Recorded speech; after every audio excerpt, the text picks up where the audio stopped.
We're going to turn that on now. Thank you so much, Carrie. We thought we already had that running. We have Mackenzie, an instructional coach from the Delaware MTSS Technical Assistance Center. Thanks for joining us. We have a few more friends still joining us, so we're going to wait just one more minute and then we'll get started. If you're just coming in, type who you are, where you're from. If you wouldn't mind, take this quick survey to find out a little bit about your background and your understanding of the ML world.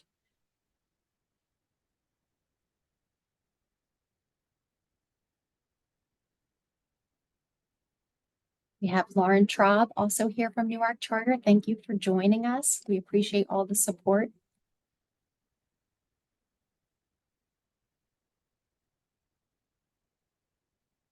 We have Beth, an ML teacher at Nellie Stokes Elementary in Cesar Rodney. Welcome. We're glad you're here. Thanks for taking a minute out of your day. All right, we are going to be very aware of time because an hour is not that long. So if you haven't had a chance, could you please click that QR code now? I can also put the link in the chat if that would be easier for you. And we just want to find out a little bit about your background. All right, we'll go ahead and get started. We'll begin by introducing ourselves and just giving you a little background.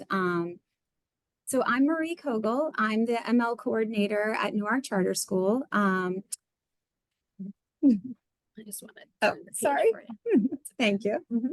I've worked in public schools for 25 years. I've worked as a regular education teacher, special education, reading specialist, ML teacher, and now ML coordinator. I've worked in 4 different states. I've been in rural settings, urban settings, suburban. I've definitely kind of seen a wide range of students, wide range of settings. I'm really excited about the work that we're starting here at Newark Charter. And I'm just going to pop this link back in the chat. I think I might have just sent it to one person. I apologize for that. My name is Jessica Weller, and I am also an educator that's worked in Delaware for 24 years. I've worked in a variety of settings.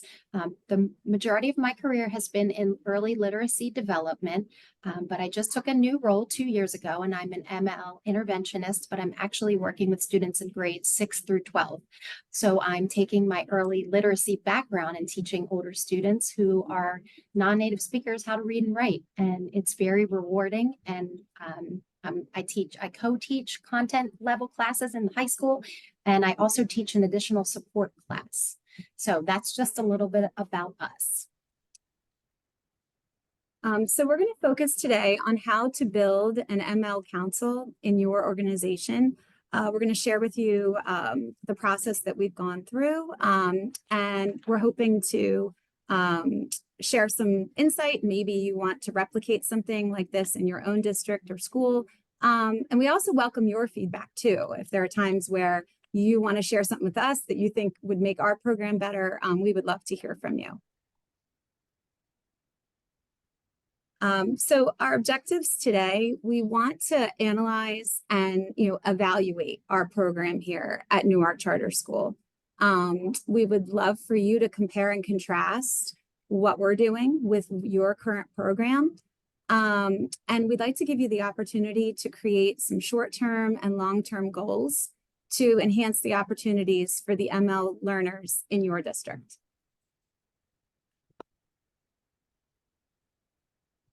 Our norms for today, we would like for everyone to be present and engaged, come with a growth mindset. Please participate, ask questions. We want to make sure that this is inclusive and that it's a safe space for learning.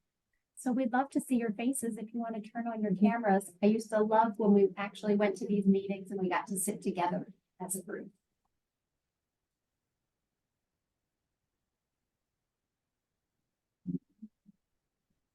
Okay. So we're going to start with just a little bit about our demographics. In case you don't know about Newark Charter, we serve over 3,000 students in grades K to 12. So even though we're one school, we are larger than some of the districts in Delaware. And you can see our ethnic breakdown there. We have a wide range of learners. We have a wide range of languages as well. We have over 30 languages spoken at Newark Charter School. So while some schools may have a population that is greater in one native language, that's not the case here at Newark Charter. You can also see there that we have 18% of our population is eligible for free and reduced lunch, 10% special education. And while it says 3% there is ML learners, it's kind of skewed information because 30 to 40% of our kindergarten classes are ML families. And I think that what that shows is as kids move through our program, they exit. So they are no longer active ML students. So we really think that speaks to how we're getting that language involved in our early childhood classrooms. And we also have a unique opportunity to watch students grow from kindergarten all the way through 12th grade. Now, if we back up this lens and just look at our high school serves just over 800 students, and you can see our report card here online.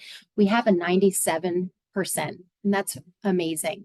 You can see the AP courses, and what's important to note is we have some of our ML students in these AP courses. So we're really encouraging students to rise to the occasion and to be able to meet those higher level expectations. We also have 41% minority report in the high school. Now, while that doesn't seem that diverse, maybe if you would consider that, on our next slide, I want you to consider the diversity of the city of Newark. Because we have a 5-mile radius, the city of Newark demographics, it's 70% Caucasian. And our school is only 50. So we think that we're really doing a great job with outreach and trying to bring in all types of ethnic makeups into our classrooms.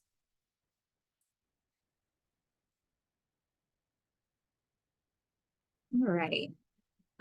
So when we found out last spring that we were going to be eligible for some Title III funding, we were really excited.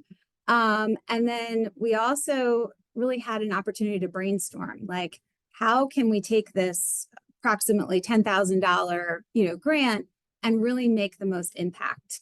Sometimes it's sort of a tricky amount. It's not enough to add another teacher, but it's definitely enough to do some creative things and try to reach as many students as possible. So we decided to form a Multilingual Learner Council that would develop the capacity and expertise of our teachers. We were really hoping to train these teachers so that they could plan and deliver instruction out to their grade level teams, their departments, and really help them start to look at their teaching and learning through the lens of a multilingual learner. We had teachers apply for the council. We were thrilled that we had people from all 4 of our buildings. Newark Charter is broken up into a primary, intermediate, junior high, and a high school. And on this ML council, we have teachers from each building and each grade level band, which is really powerful. We're able to have some of that vertical articulation, conversations. And we're able to look at how a particular skill or concept is addressed, maybe within the primary grades, and then how we can make that more sophisticated in the intermediate grades. Teachers were able to apply for our council, and they have the chance to earn clock hours, professional development hours, which we're able to track through DSC. And we were also able to use, as part of that $10,000 grant, to provide stipends to our teachers. We required that this work is done after school, outside of their regular workday, and it felt really good to be able to honor that extra work and extra effort and dedication by saying, "Hey, you're eligible for a stipend for being part of this group." So as we were trying to get organized, Jessica and I decided that a Schoology group might help us so that we can have all of our members in one place. We have a place where we can send out updates. And it's been really useful for us to have all of the resources housed in one place. We've also been able to archive our slideshow presentations. So if a teacher wants to go back and reference a link that we shared with a team of teachers, they have it all in one place. It's easy to find. So if you were looking to do something like this in your district or your school, I definitely recommend something like this. It doesn't have to be Schoology, but some type of cloud-based place where you can keep everything organized.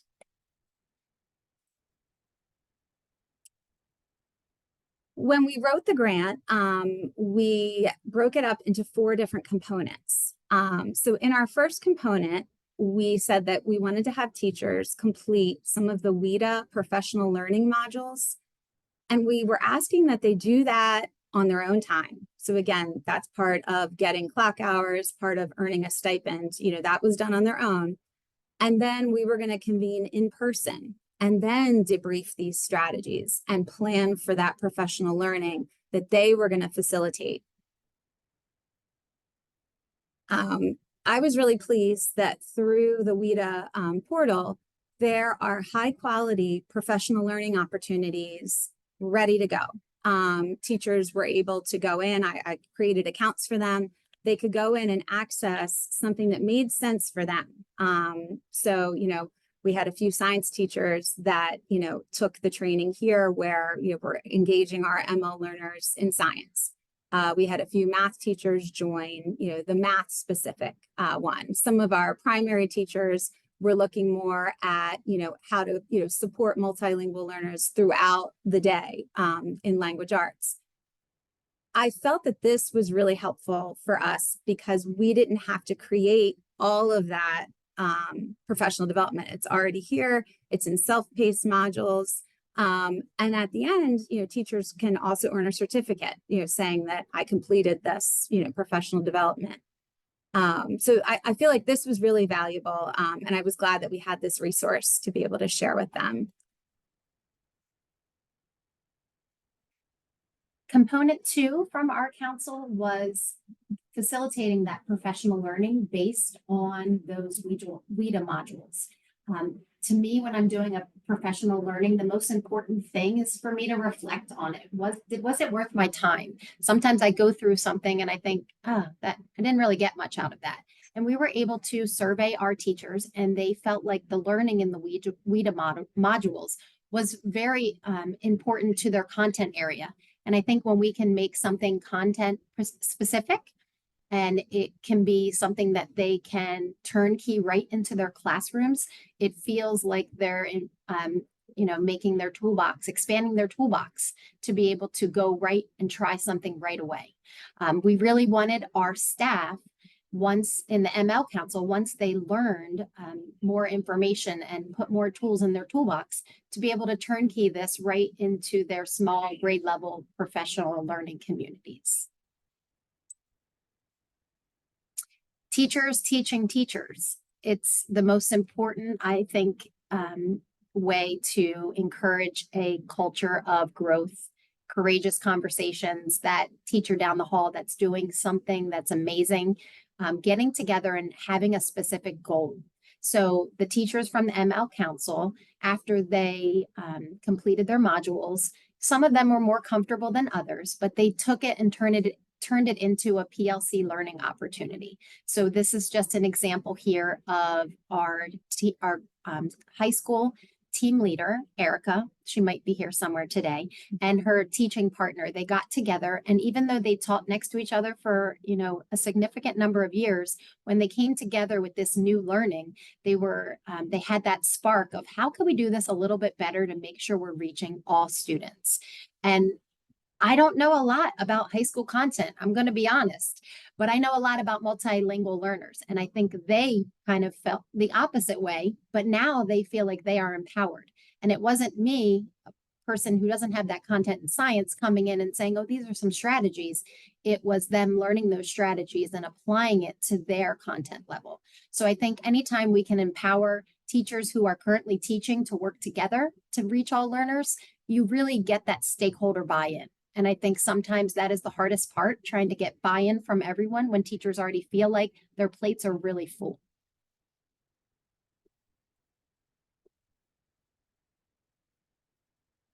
The third component of our ML Council was really to review data. So I'm just curious in the chat, how do you use data to inform your instruction? So just think about it for a minute.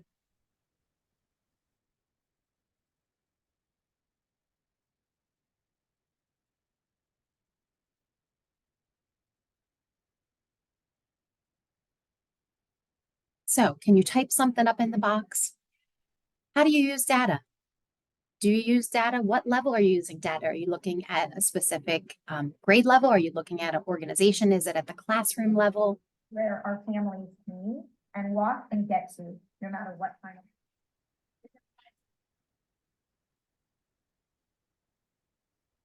of.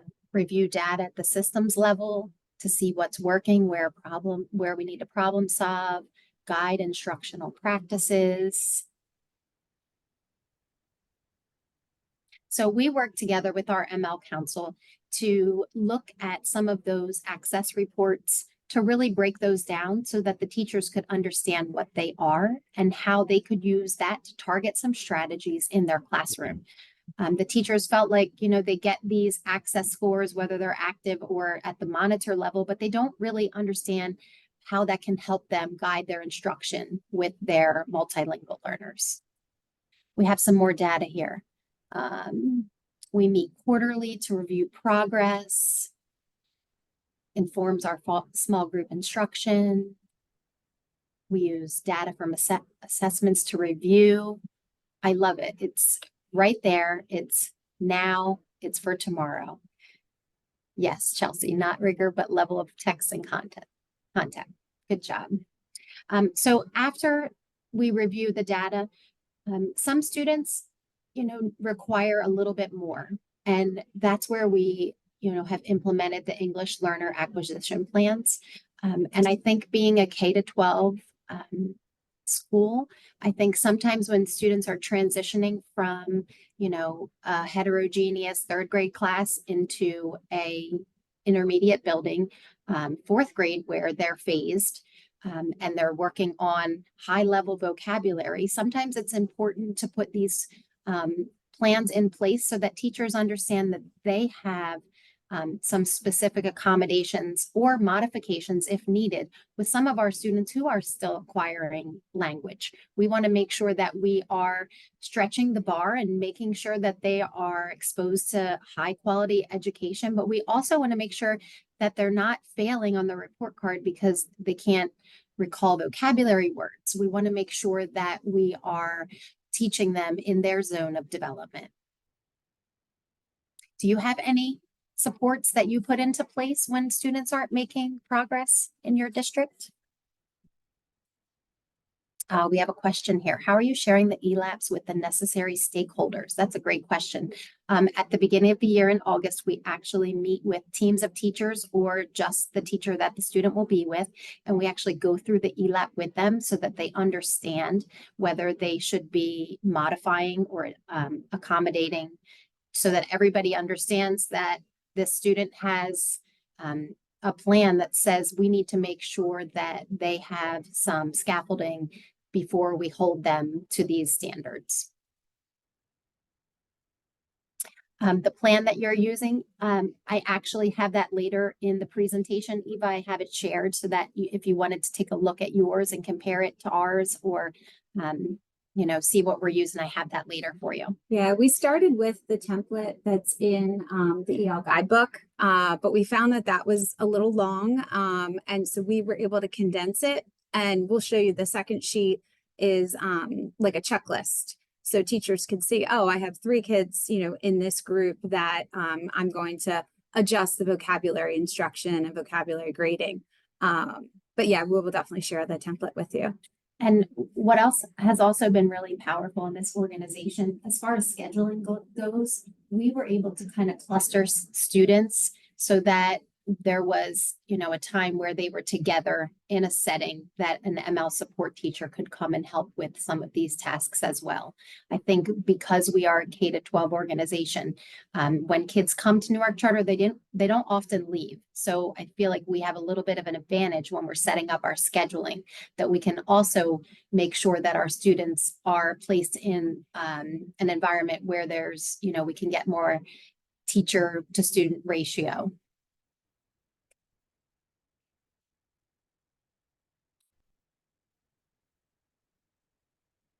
All right.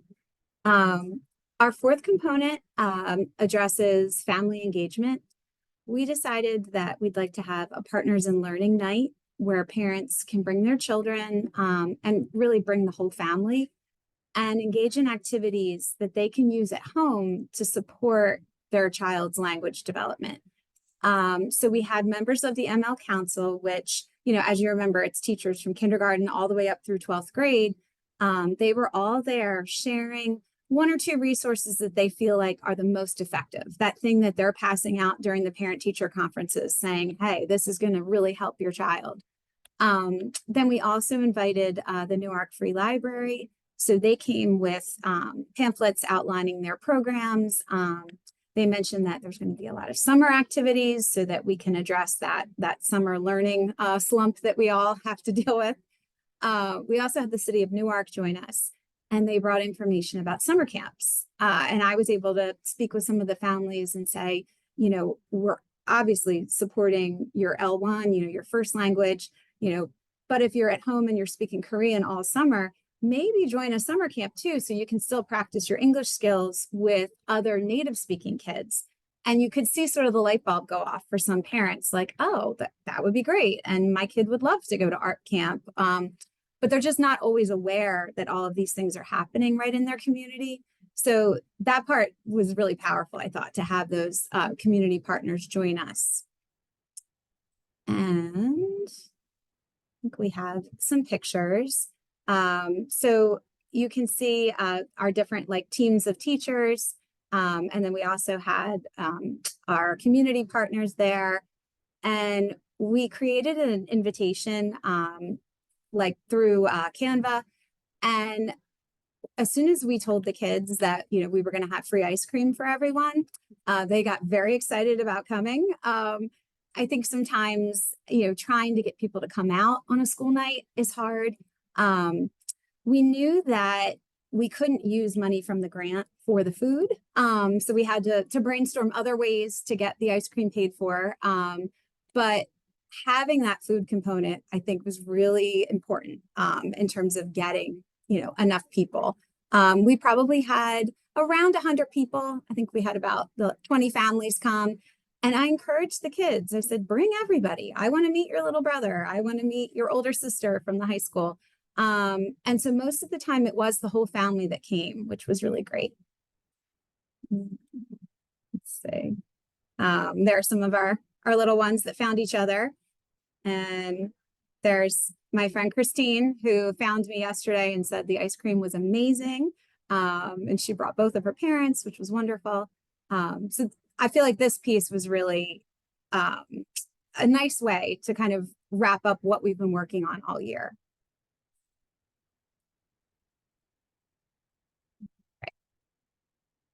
So we've told you a little bit about our ML Council, and looking at your survey results, it doesn't look like many of your schools have an ML Council. So I know if you're anything like me, I go to these wonderful workshops and then it's over and I'm like, I wish I had time to write things down. So I'm actually going to give you a little bit of time. I want you to kind of compare and contrast, if you have an ML Council, some of the things that we do with some of the things that you do. And if you don't, I want you to kind of think about, what did you like that we did that you think that you could take back to your stakeholders to get some buy-in to kind of create that ML Council for your LEA. So I'm gonna give you some time, about 5 minutes, to kind of get your thoughts together. And then I'm going to give you some think partners and a breakout room to kind of talk to people from other LEAs and see if you can come up with any different ideas. And then we'll kind of come back to share out and then we'll move on from there. So I'm going to, would you, no, it's me. I got to kind of get it up here. Okay, now back one. Yes, please. All right. I'm going to drop the link in the chat. And it's a reflection paper. Thank you for being patient. I have windows. It looks like I'm flying a rocket ship.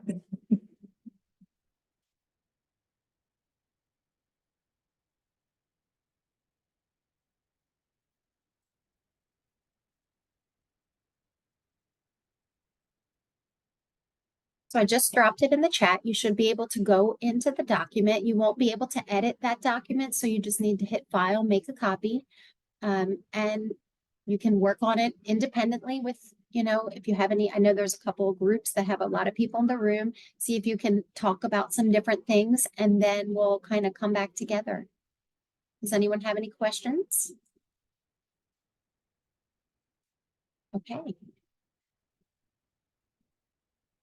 I'll start with a 5-minute timer. Yes, I see 4 people are in the document.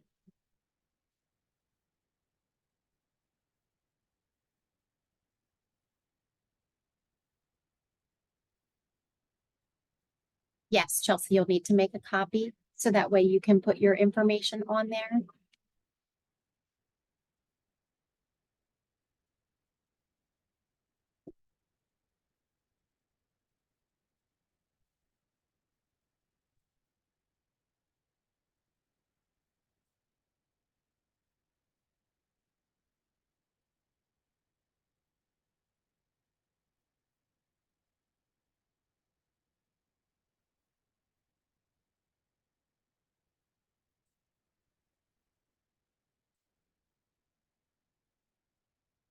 And Eva, to answer your question on that last slide 5, that will have that information for the ELAP, so you can see what we're using there.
we're starting to put you in breakout rooms. We're going to get started with that in a little over a minute.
Okay, hopefully you were able to gather your thoughts. We are going to put you in breakout rooms so that you have a chance to share with a small group. And then our hope is, we'll end the session by coming back together in a large group and hopefully share some other ideas. Hopefully this works.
Well, you guys know.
definitely not.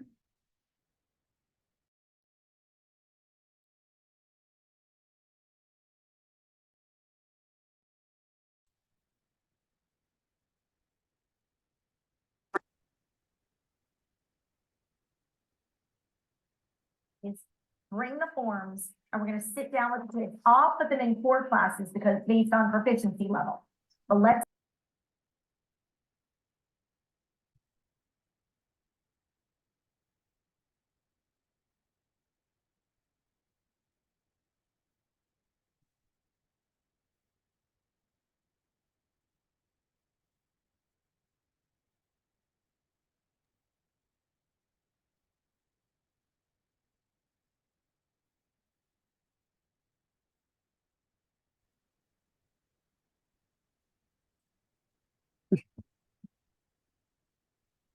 Okay, welcome back, everyone. Hope you had an important or informative conversation in your breakout rooms. Would anyone like to share some big takeaways or any discussions that you had during your breakout rooms?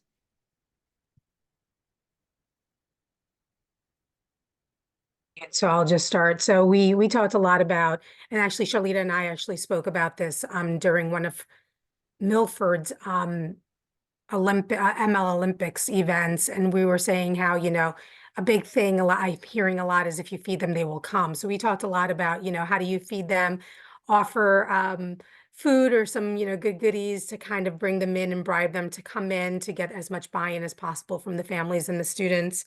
We also talked about the ELAPs and how often and for whom we're using them for. And yeah, I mean, really good stuff. We've been talking a lot about this in my district, so I know that you guys gave me a lot more because it feels like such a big, it's like a mountain, and you guys made it more of like a hill for me. So I feel like, you know what, if I attack it this way, it's a lot more doable. So, using the resources that, Maria and Carrie get for us every year, the WIDA resources, utilizing those and not trying to reinvent the wheel, and really getting that teacher buy-in. And even if I can't get every single member of the district on board, even if I can get a few every year, that makes a big difference. So I really appreciate your efforts and sharing that with us. Thank you so much, Eva.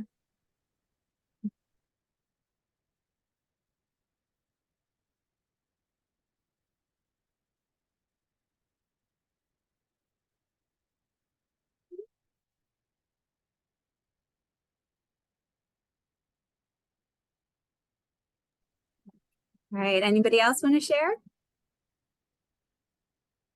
And also put it in the chat. I know I'm hitting that unmute button sometimes is scary. I'm not scared, Miss Weller. I first of all, I spent time in my group bragging about Marie and Jessica. That was part of my shtick in our breakout room. But one of the things that I focused on with our group is just the building of community. I think that you guys have done such a great job nourishing here at Newark Charter. You go back to the event on Tuesday with the Multilingual Partners event. And I think you've made a really large school. I mean, we are the largest school in the state of Delaware with 3,047 students. And you've created, I think, a community now for kids that may not have felt connected to our school. And I think a lot of times when you have a situation with multilingual learners, there is sometimes a tendency to not feel a part of the bigger organization. And what you've done really successfully, I think, for the kids and their families as well, for that matter, is you've made them feel absolutely connected to our school. And so I see smiling faces. I see people that are excited to be at events. I see students interacting with one another in a happy way from all sorts of countries, and 38 of them, I believe, was the quote. So it makes you proud as the head of school to see the community piece that you guys have built. So kudos to you for that. Thank you. And we couldn't do that without the collective effort of everyone. And I can't speak enough to when you have a partners night and all of your building admin are there, K to 12, it just really speaks to that growth that we're really trying to make everyone feel connected, and we're really trying to build those bridges so that, those parents and families are willing to come in for all events and they don't feel so overwhelmed. So thank you for supporting us.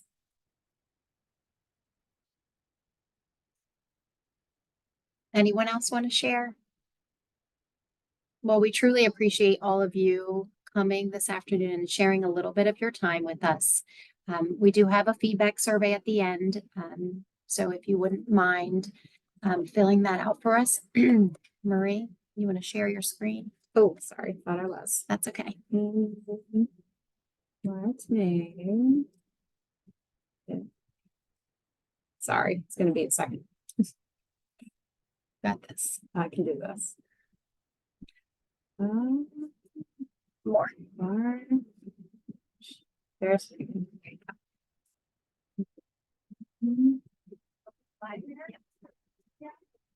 There we go. All right, there it is. So we can also drop the link in the chat. You don't have your phone.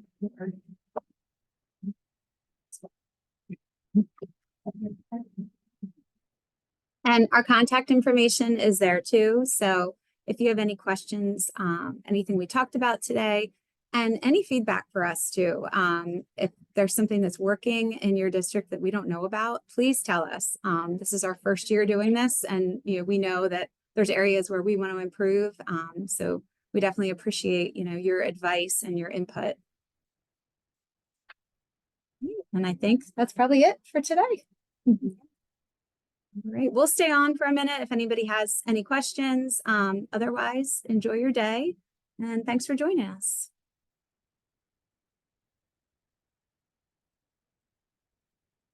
Thanks for coming, Rosa.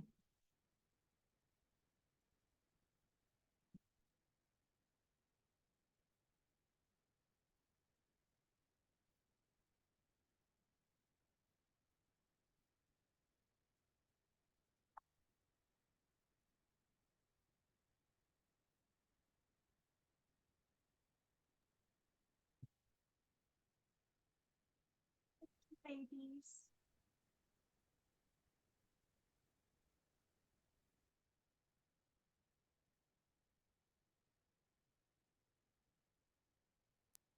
I'm trying to log off. I You're haven't fine. been able to succeed.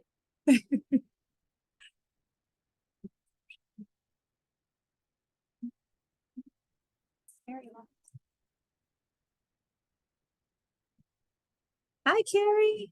I think it's just you that's left with us. So wait. you guys are I couldn't hear you. Can you say that again? was telling you you're awesome. Aw. No, keep saying that. I was actually in a breakout with Sam, and he was just raving about you as well. And you had two of your colleagues were on a session earlier, and they were telling everybody about this session, and so I thought that was super awesome. Oh, very cool. Whew, we were nervous, not gonna lie. Perfect. That's perfect. Well, thank you for being with us, and pretty sure like we did the recording. So I know eventually you said you were going to gather those